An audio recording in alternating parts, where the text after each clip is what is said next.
Ama Mirna. Ayan.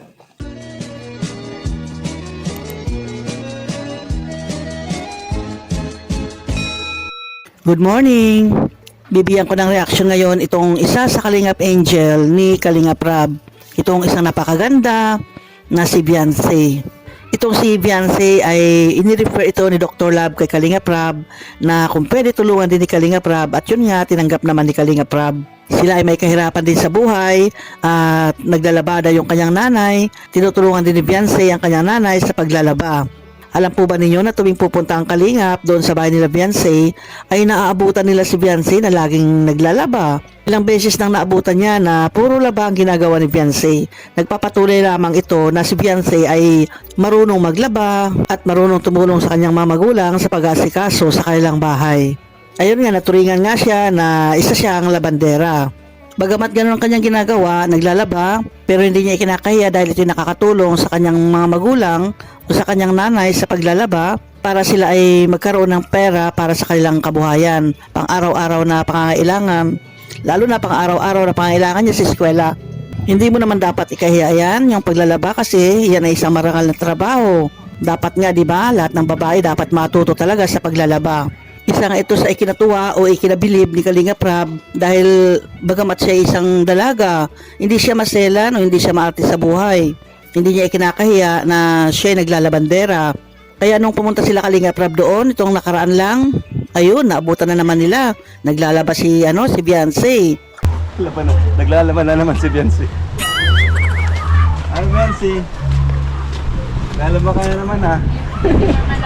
Ha? Uniform lang? Grabe, naguturo lang kami. Kumusta? Kumusta yung school mo? Ayos man lang. Okay naman. Balita ko may sinalihan ka daw pageant. Opo. Kailan yun? Kahapon po. Ha? Kahapon po. Kahapon? O kumusta? Nanalo man po ng Miss and School Uniform. Nanalo ka? Wow, grabe. Sayang di kami nakapanood. Kasali ka pala doon. At ang kanyang nilalaban, yung pala yung hiniram niyang mga damit o mga costume dahil si Beyonce pala ay sumali sa isang pageant. Isang paraan yan para kay Beyonce na magkaroon siya ng kumpiyansa sa kanyang sarili, yung pagsali nga dyan sa mga pageant.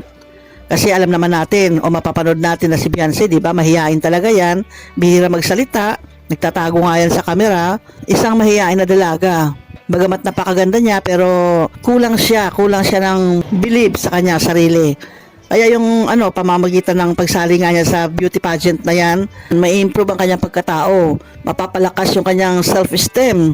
Ba't ikaw yung napilitan ka lang din bang mas pinasali ka ng mga klase mo? Wala pong nag-aano sa amin ay na... Volunteer? Opo, naman. Sabi ko pa ako na lang po.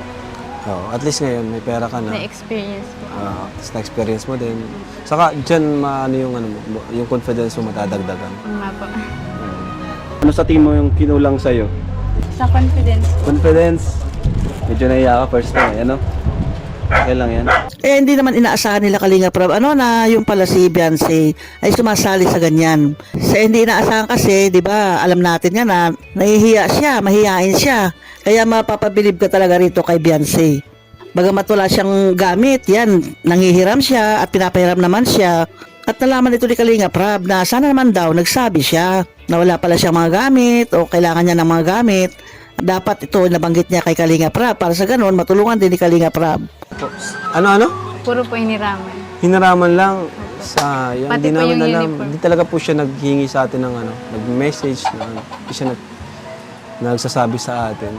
Nalaman ko na lang nung kahapon lang ata yun o nung isang araw bago yung pageant. Pero syempre si Beyonce nga mahihain, di ba? Hindi siya palaasa sa ganyang bagay. Bagamat ganyan ang nangyayari sa kanya, nanghiram lang siya ng gamit para maisuot niya doon sa pageant na yan. Pero may naipanalo naman siya. Ang galingan ni Beyonce, siya isang magandang dalagita na ala Marian Rivera ang kanyang itsura. Kaya si Kalingap Rab napapabilib sa kanya dahil sa kanyang diskarte na ginagawa sa buhay. Isa rin siya sa patatayuan ng bahay ni Kalingap Rab, kaya naka-line up na siya, kaya antay-antay lang. Deserve din kasi niya na matulungan dahil gustong-gusto niya makapagtapos din sa pag-aaral.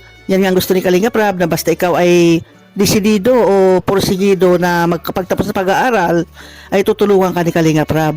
simpleng bata, hindi nagre-reklamo, porsigido sa buhay na makapagtapos sa pag-aaral. Kaya isa siya sa mga Kalingap Angel na tutulungan ni Kalingap Rab. Abangan po natin yan, yung kanyang bahay na itatayo. Okay, hanggang dito na lamang. Hanggang sa susunod muli. Bye-bye!